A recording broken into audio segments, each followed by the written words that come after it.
Welcome to Luca and Miguel. Enjoy the video. If you suspect your Apple Watch Ultra is nearby, open Find My on your iPhone immediately.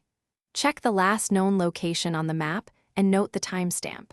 Tap play sound to make the watch chime if it is within Bluetooth range of 10 meters. Walk slowly while listening and follow the sound until you see it. If the watch is missing, enable Lost Mode to lock it and display a contact phone number on the screen. If the watch is farther away, use precision finding on a compatible iPhone to narrow direction and distance. Look at the Find My network to see locations reported by nearby Apple devices.